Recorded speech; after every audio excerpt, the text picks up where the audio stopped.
Hey everyone, welcome to Sidetrack Adventures. This is Steve. Right now we're at the Central Library in San Diego, and the library is supposed to be the quietest place around. It's not.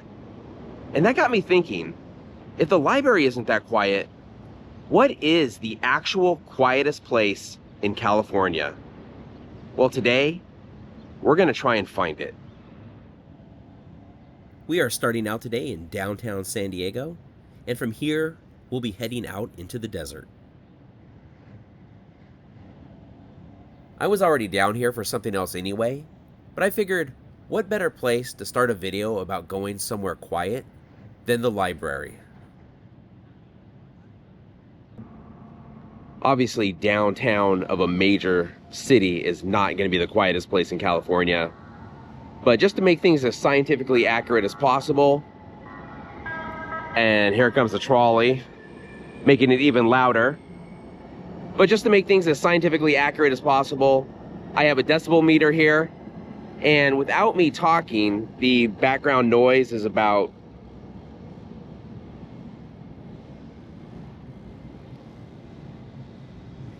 59, 60 decibels or so. So that is the background noise of a city street.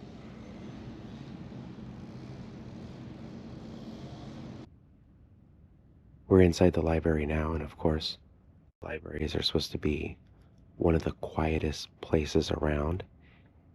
And just to give a background reading on how quiet it is in here, it's about 41 decibels, which is a lot quieter than it was out on the street. But now, let's head north and try to find the actual quietest place in California and see if we could do better than this.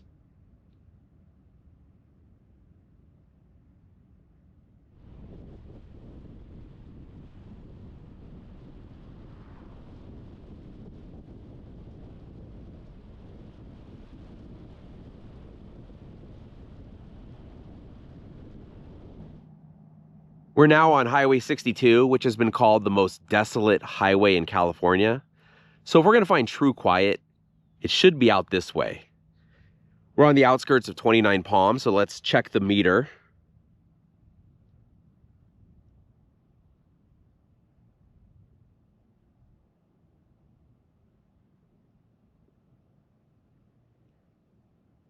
That's pretty good, but I think we could do better than that. So let's keep heading east. And what better way to find silence than at a couple of ghost towns? Or at least at where they once stood.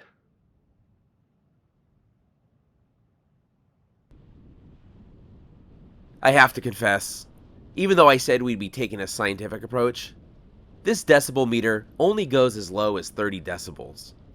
Getting a meter that goes below that was well outside the budget for this video. Lucky for us though, the National Park Service already did all the hard work. A few years ago, the National Park Service set out to map the soundscape of the United States. They looked at everything: roads, flight paths, industrial noise, even the natural baseline of insects and wind. According to that study, human activity has radically changed the soundscape of over half the United States. East of the Mississippi, it's almost impossible to find a place where the background noise drops below 40 decibels. Imagine a whisper in your ear. Now imagine that whisper never stops, 24 hours a day. That is the quiet of a modern neighborhood. It's the floor, and it's high enough to trigger stress, depression, and permanent hearing damage in 1 out of every 6 young Americans. But the story changes as you move west, because out here, there are still places where the noise disappears. Looking at the map that the National Park Service has put out, the West has a lot of quiet blue.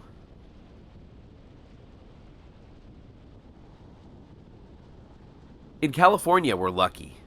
While our cities get pretty loud, beyond the mountains are islands of silence. The Chocolate Mountains, Joshua Tree, the Mojave, and Death Valley. The darkest blues on the map in California are all in the deserts, so that's why we've come out here. And I'll explain why I picked this section of dark blue over any of the others in a bit. But first, we've reached the spot where we're going to leave the pavement behind. In 1957, Desert Magazine came out here and called this intersection where what is now Highway 62 meets Gold Crown Road, Thornton's Corner. I have no idea who Thornton was, but apparently there was a water tank that had it written on it, so the magazine went with it. This area was once where the town of Dale was located. A little over a century ago, this was one of the most active mining districts in California.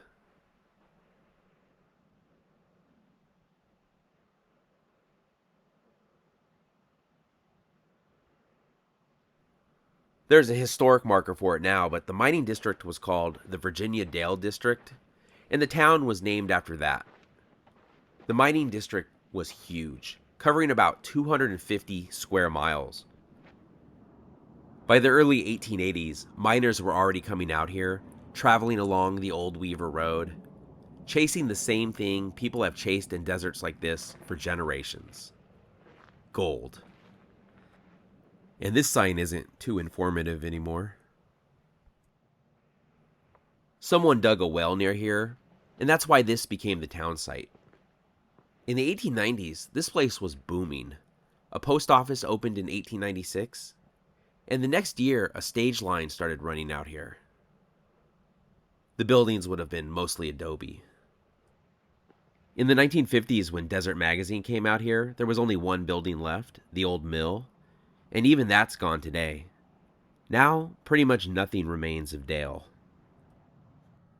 By 1900, a pipeline was built to bring water to the mines, and then the mills moved closer to the mines, pretty much killing this town.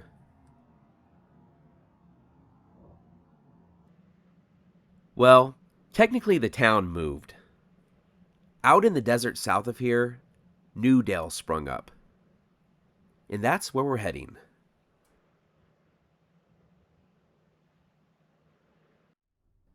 Because there was now a New Dale, the original became known as Old Dale. And we'll talk more about New Dale once we get out there. But by the 1920s, this whole mining district was pretty much forgotten.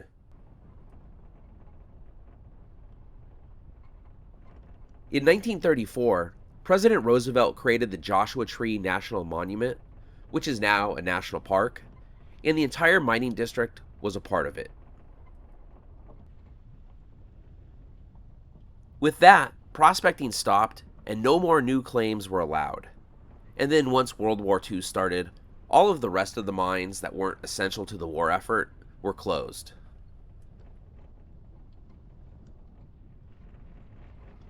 You might be wondering, if this area was part of the Joshua Tree National Monument, why is it not part of the park today? Well, in 1950, President Harry Truman removed this area from the monument because mining interest had come back. And believe it or not, there are still active mining claims out here today.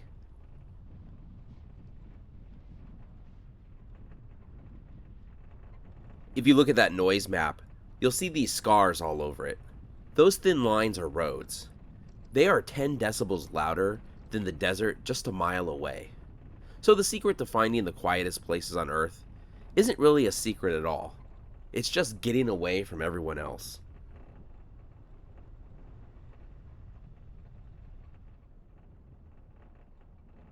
New Dale's going to be on the other side of these mountains in front of us in a little valley. But before we get there, we're going to make one more stop real quick.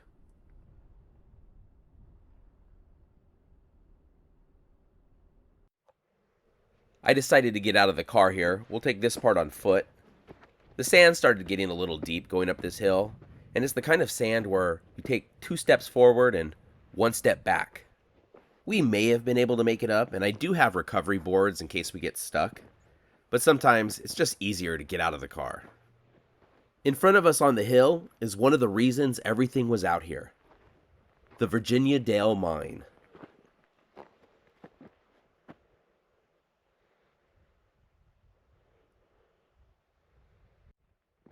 Check out this old mining road here.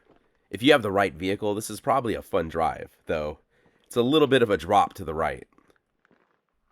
So this mine was discovered in 1896, and there are actually 7 different claims here. And as I'm filming this, it is March, and it is about 100 degrees Fahrenheit right now. So it gets pretty toasty out here. Back when these mines were in operation, most of them suspended work during the summer because it could get up to, 125 degrees out here. There are some old tanks here. These are most likely cyanide leach tanks. The crushed ore would have been mixed with a cyanide solution here in order to extract the gold. And you find these a lot at late 1800s, early 1900s mines, and they're usually in groups like this.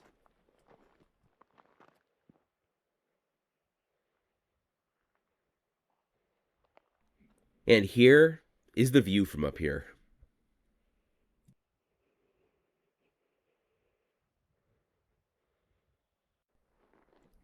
And there's something else over here.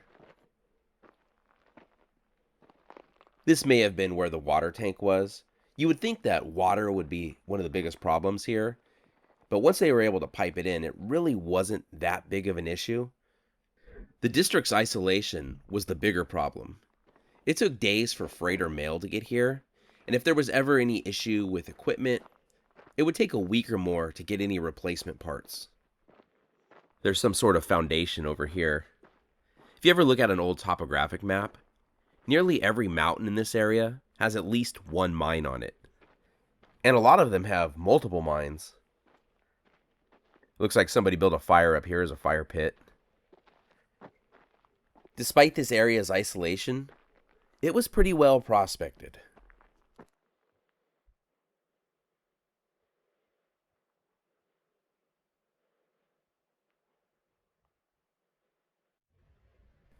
When Desert Magazine came out here in the 1950s, they took a picture of this mine, and it looks like at that time there was at least one building still standing. But in the last 70 years, even that has disappeared.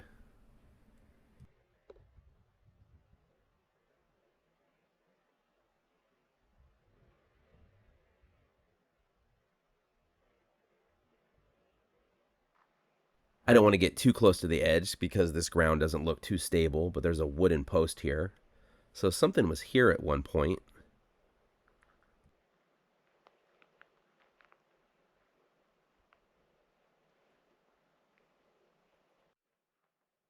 There's a mine shaft over here. Let's take a look and see how deep it goes. Because it's not covered, I bet it's not that deep, but we'll take a look. Not too deep, but I wouldn't want to fall in there. It looks like it's been filled in some, or caved in. And I'm sure you'd find even more of these if you follow this road going up the mountain.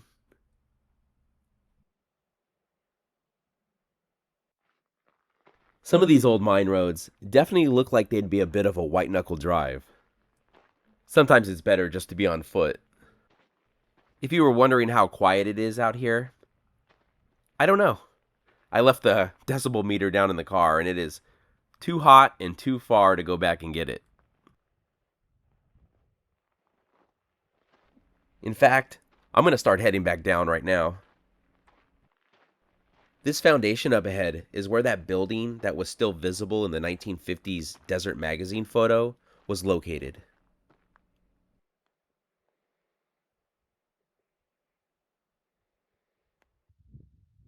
It looks like there are more mine shafts on the other side of the road, and these ones must be deeper because they're closed off.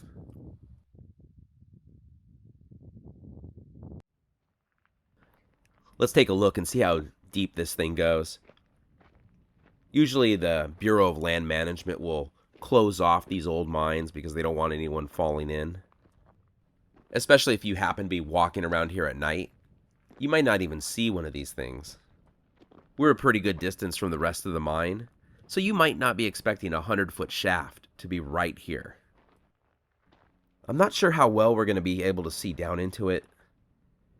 I usually try not to walk out onto these grates. I mean, they're just sitting out here in the desert, and let's be honest, they're made by the lowest bidder. And this one's pretty deep. I can't see the bottom from any side.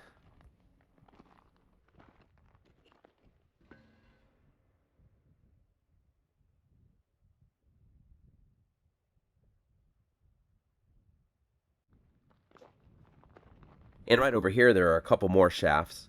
So this hill was pretty well prospected.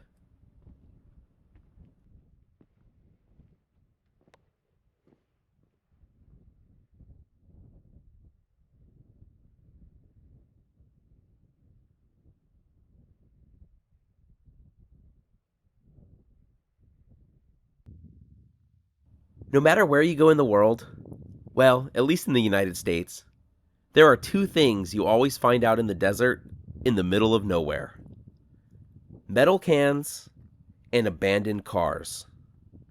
Well, here's our first abandoned car.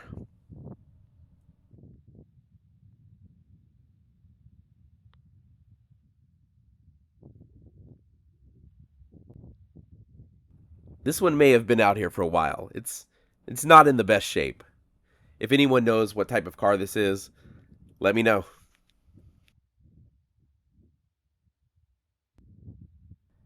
Here's another angle on the car to help identify it.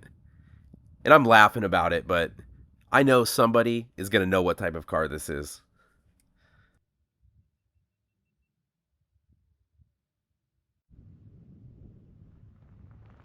Here's another mine on the side of the hill. We'll take a closer look. Now, I have a general rule of not entering old abandoned mines, and I'm not going to make an exception for this one, but we'll take a look from the outside. Hopefully there's no animal living in here that's going to jump out at me. It looks like it only goes back about 6 feet or so.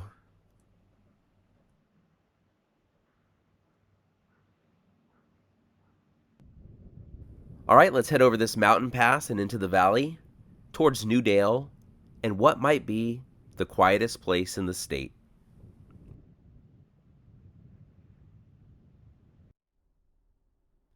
Of course, the deserts are going to be the quietest places around, with the lack of things like rustling leaves and noisy insects. So, with several dark blue areas on the map, why did I pick this place as the possible quietest place in California? Well, part of the area to the east of the Salton Sea is on a military bombing range. That makes it partly inaccessible, and if there's bombing going on, I can't imagine it being all that quiet.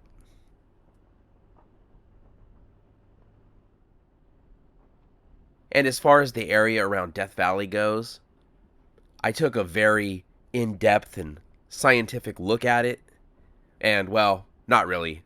I just didn't want to drive that far. Plus, I had been looking for an excuse to visit these old town sites anyway. So we're not going to be able to conclusively say we're in the quietest place in California, but it's going to be up there.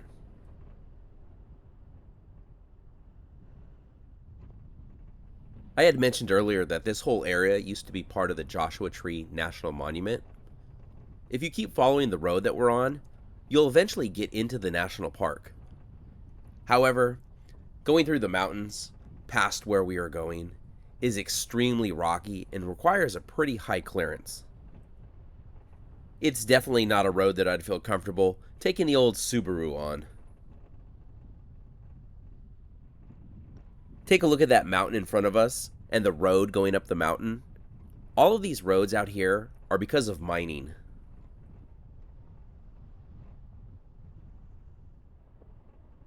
As we get closer to the town site, the road is becoming a bit rockier.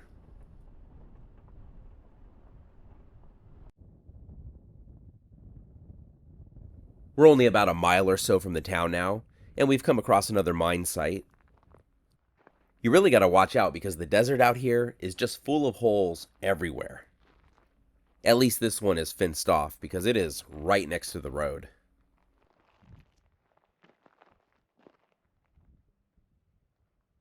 There isn't much to see in this one, but just a little bit further down the road should be where New Dale once stood.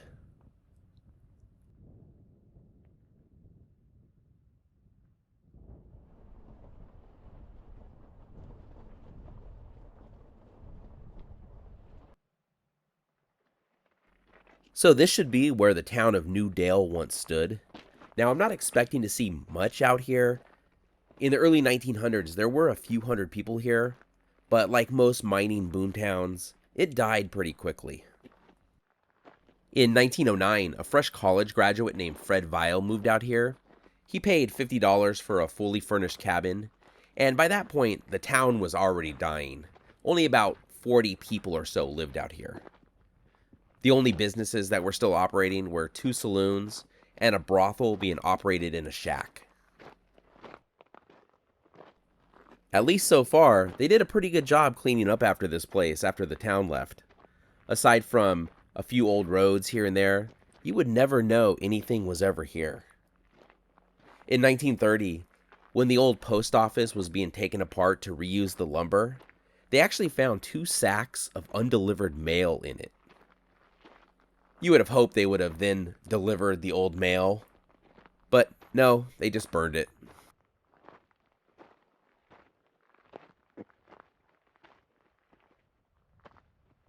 And here's a marker for the road.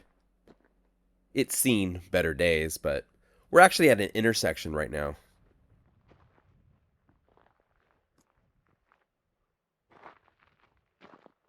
And here's a view looking back the way we came.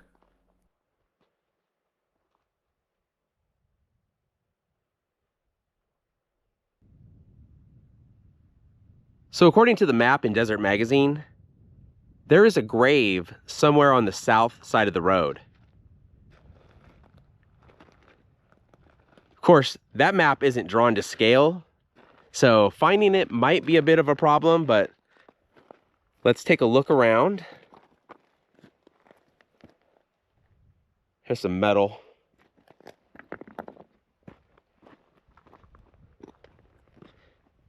And here's a pile right here. I mean, I guess this always could be a grave, but based on the description of it in Desert Magazine, I don't think this is what we're looking for.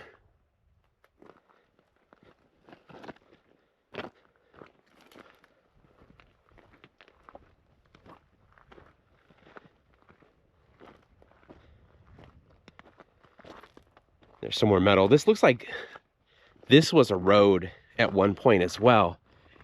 And that's why I'm walking over here. I don't know if when Desert Magazine got out here, this was the road and this over here is newer. But I'll just walk down this just in case. That way I could keep a lookout on both sides. And looks like we found the town dump. Always metal cans out in the desert.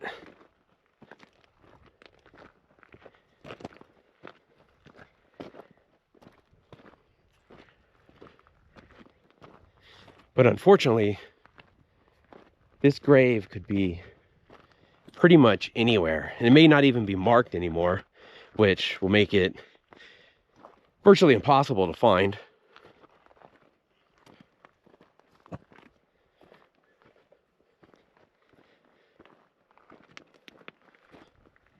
So there's something this way, but there's also something in this direction. There's some barrels that have been shot up pretty good. But according to the magazine, it is on the south side of the road. So we'll come back to that area later.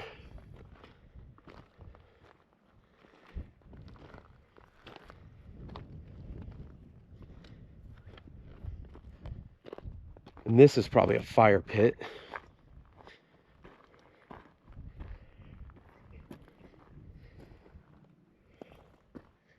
Well, if you're thirsty, here are some springs.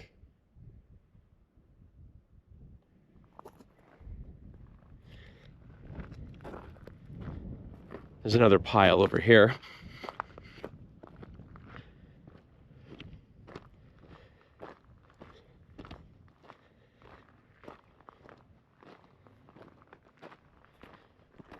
Looks like another fire pit.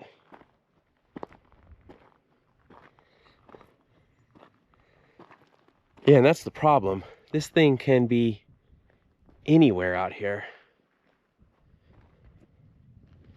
And if it's unmarked, there is no way we're gonna find it. How do we tell the difference between just a pile of rocks and a grave at this point?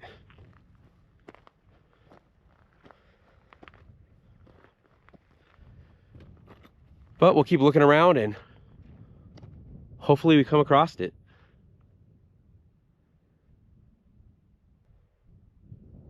There are a lot of cans on both sides of the road here, so we're still at the town site. Still no sign of the grave.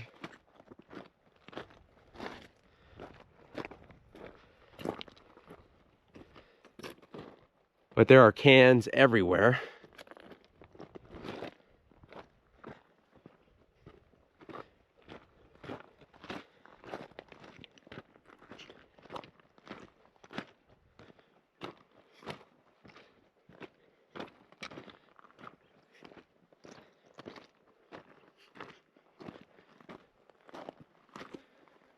I'm not sure how much further I want to go here.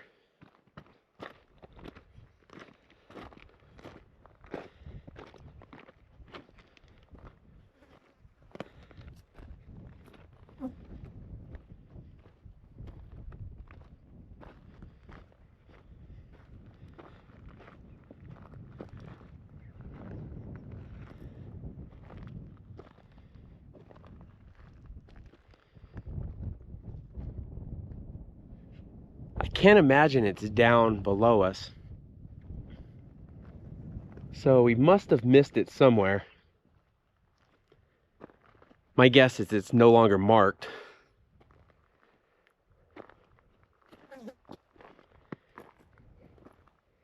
There's a lot of broken glass here.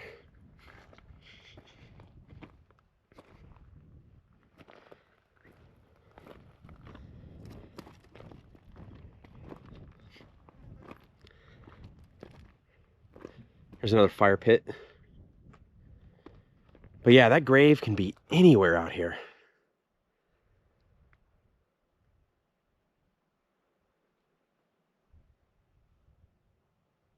You don't normally bury a body in a wash unless you want that body to end up somewhere else. So we had to have missed it somewhere.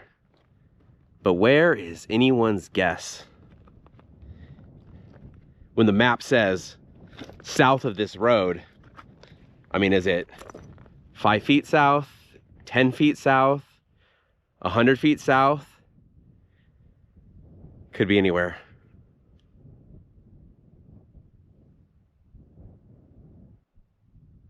Here's a hole where it looks like somebody tried mining.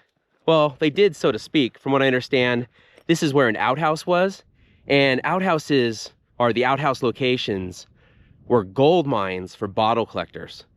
It's called privy digging. And so what would happen in the old days is somebody would be sitting on the throne, so to speak, drinking a beer or drinking whatever in a bottle. They would get done, they would throw it in the outhouse, and years later, those bottles became valuable. Bottle collectors would come out to where the outhouses were and dig them up. And that's what happened here. Like I said earlier, the two things you always find out in the desert in the middle of nowhere: abandoned cars and old cans. It would be a pretty rough life living out here, especially back in the early 1900s with no air conditioning. When we got out of the car, it was 104 degrees. And there was nothing else around for miles. If you lived here, you were pretty much stuck here. There was a stagecoach from here to Amboy, which is about 60 miles away, and in 1903, it cost $5 to ride it. It was a pretty rough trip though, and some reports from the time claim it was faster just to walk. I don't even think you'd want to come here as a visitor. The town had no hotel, so any overnight visitors had to sleep at the store. But then again, the people who came out here, they came out here to work. There were quite a few mines in the area. The biggest ones were the Ivanhoe, which is on the mountain that's in front of us somewhere, and the OK mine, which probably should have been called the Pretty Good mine because it was the largest and most productive one.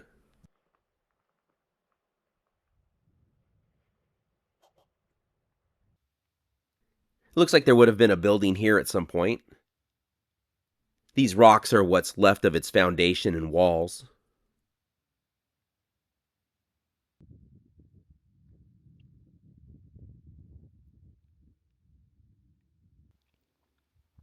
There might have been something where these barrels are too.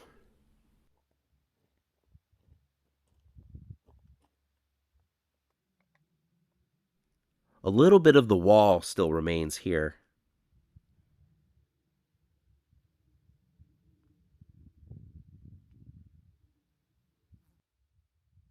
Here are a few pieces of pottery. These would have been from when the town was active. These don't look to be Native American.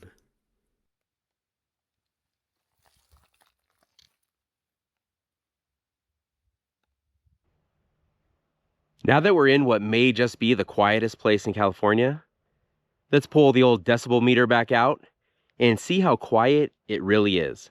Now the wind is blowing a little bit, and I think that's going to throw the readings off, but let's take a look.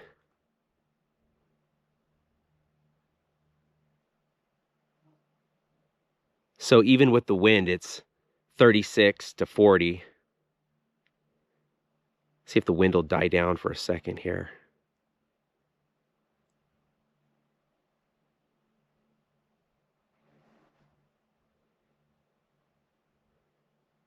Also, this thing costs like $10 on Amazon. I don't know how accurate it is, but 36, that's as quiet as we've seen it.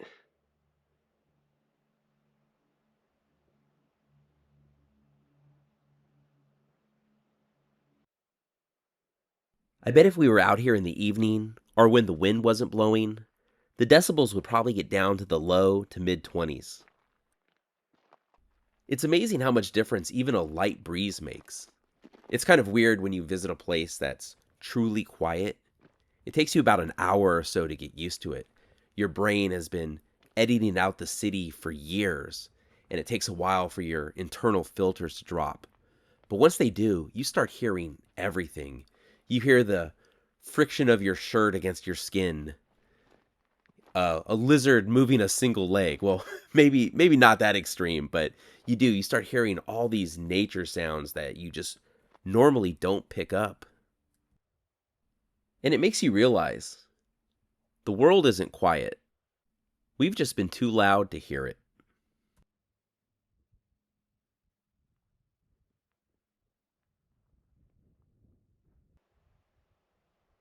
So that's our look at New Dale and what may be the quietest place in California.